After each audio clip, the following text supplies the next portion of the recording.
नमस्कार। आज मैं आपके साथ बहुत ही अच्छी टिप्स डिस्कस करने जा रही हूँ जो कि जोड़ों के दर्द, घुटनों के दर्द, जॉइंट पेन, बैक एक, इस चीज के बारे में मैं आपको कुछ हेल्दी टिप्स बताऊंगी कि जिसको कि आपको यूज करने से आप इस तरह की क्रॉनिक से क्रॉनिक बीमारी को भी जड़ से खत्म कर सकते हैं। देखिए, इस तरह की जो बीमारी है, जोड़ों के दर्द, घुटनों के दर्द, कमर दर्द, इस वजह से होने की वजह से हमारी जो डेली रूटीन है वो बहुत अस्वस्थ हो जाती है। और सबसे पहले इन सब का हमें एक रीजन पता होना चाहिए कि ये हमें किस वजह से हो रही है। देखिए, हमारे शरीर में 3 दोष होते हैं: वात दोष, पित्त दोष, कफ दोष।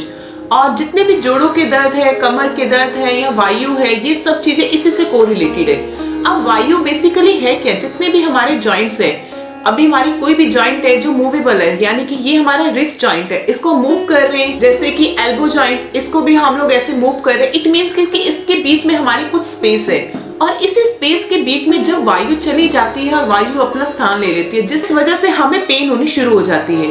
अब वायु बेसिकली बन क्यों रही है? हमारा डेली का जो लाइफस्टाइल है, हमारा आहार है, हम लोग बहुत अनहाइजीनिक डाइट ले रहे हैं या टाइम पे खाना नहीं खा रहे, पानी बहुत कम पी रहे हैं, मैदे वाली चीजें ज्यादा खा रहे हैं, जिस वजह से हमें एसिडिटी, कॉन्स्टिपेशन, ये सब चीजें होनी शुरू हो गई है। एक चीज मैं आपको ये कहना चाह रही हूँ कि अगर आप अपनी जिंदगी में पानी पीने का वे ही अगर सही कर लें, यानी कि जो पानी पीना है अगर आप वो सिप सिप करके पानी पिए, तो देखिए, मैं आपको दावे से कह सकती हूँ कि आपके जो जॉइंट पेन से रिलेटेड कोई भी समस्या है, बैक एक हो रही है, कमर दर्द हो रही है, तो इस चीज से आप परमानेंट छुटकारा पा सकते हैं।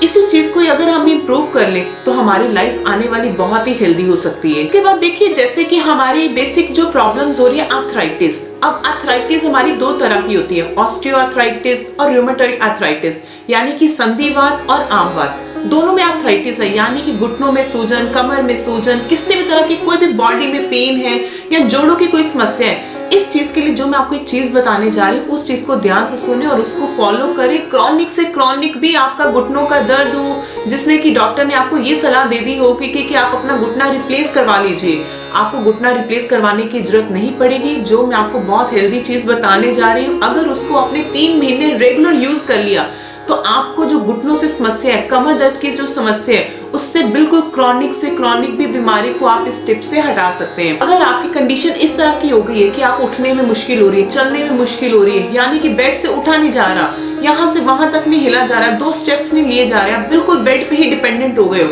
तो जो चीज मैं आपको बताऊंगी वो क्या है, वो है हार सिंगार। हार सिंगार एक ऐसा पौधा है जिसको कि हमें अपना यूज करना है। जो हार सिंगार होता है उसकी पहचान हमें कैसे करनी है? देखो, उसका सफेद रंग का फूल होता है, नारंगी रंग की उसकी डंडी होती है, बट हमने उसका यूज क्या करना है, कौन सा पार्ट यूज करना है? उसके पत्ते। उसका ना फूल यूज करना है, ना उसकी डंडी यूज करनी है, उसका पत्ता यूज करना है। 6 से 7 पत्ते लेने हैं, उसको पत्थर पे अच्छी तरह से पीस लीजिए, यानी कि उसको बिल्कुल पाउडर, यानी कि उसको चटनी फॉर्म बना लीजिए। उसके बाद उसमें थोड़ा सा हमें एक बर्तन में 1 गिलास पानी लेना है और जो हमने हार सिंगार की पत्ती का पेस्ट बनाया उसमें हमें मिक्स करके उसको बॉईल करना है। हमें तब तक उसको बॉईल करना है जब तक कि उसका शेष भाग ना रह जाए। जब वो शेष भाग रह जाए तो उसको रात भर छोड़ दो, सुबह उठकर आपने उसको खाली पेट पीना है।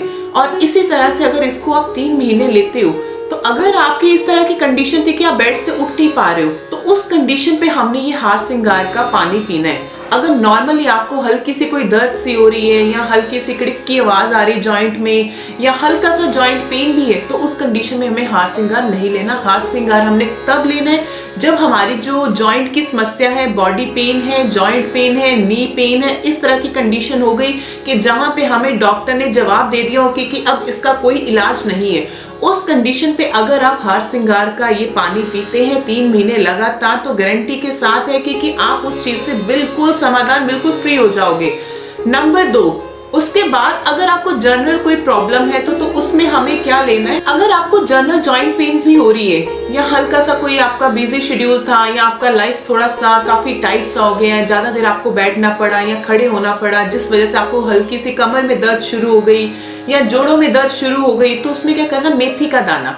मेथी का दाना क्या लेना है? उसको भी रात भर आप पानी में भिगो दो, सुबह उठ के उसको वही पानी पीना है और जो मेथी के दाने उसको चबाकर खाना है। इसको भी अगर आप लगातार सेवन करेंगे तो इससे भी आपकी जितनी जोड़ों की समस्या है वो बिल्कुल परमानेंट जा सकती है। उसके बाद हमारी लास्ट चीज रह जाती है कैल्शियम। कैल्शियम का सोर्स हमारी बॉडी में बहुत इंपॉर्टेंट है। देखो 40 to 45 ईयर्स तक हमें कैल्शियम हमारी बॉडी में बहुत इजीली अवेलेबल हो जाता है।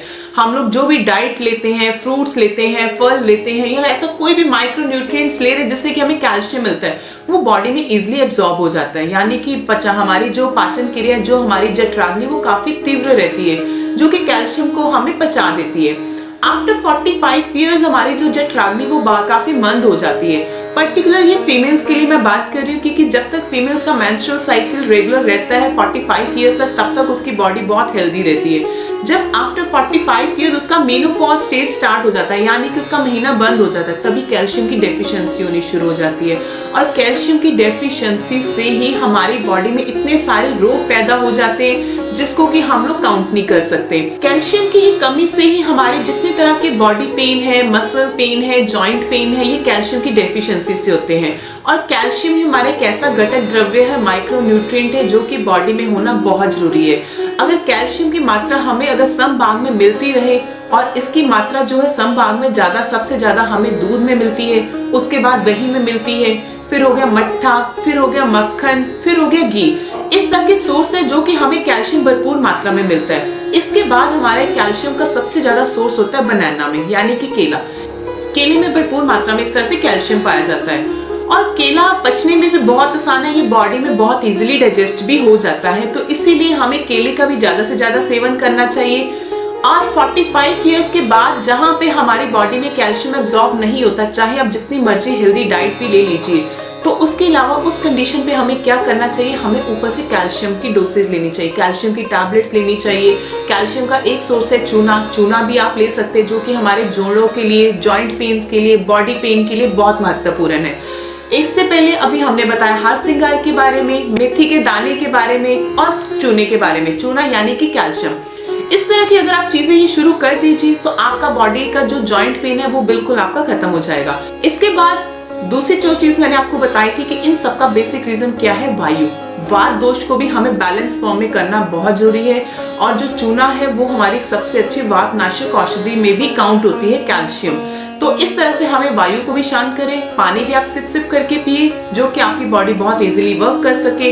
खाना हमारा टाइम पे होना चाहिए, बिन टाइम खाना नहीं होना चाहिए। इससे पहले कि हम आपको डाइट के बारे में काफी एडवाइस कर चुके हुए हैं, हमारा डाइट चार्ट भी आपके साथ डिस्कस हो चुका हुआ है। उस चीज को भी आप फॉलो करें कि हमारे जो खाने की रूटीन है वो कैसे होनी चाहिए और हम अपना स्वस्थ जीवन कैसे व्यतीत कर सकते हैं। इसी तरह से आप ये सब चीजें फॉलो करें तो जॉइंट पेन जैसे समस्या से आप छुटकारा पा सकते हैं। धन्यवाद।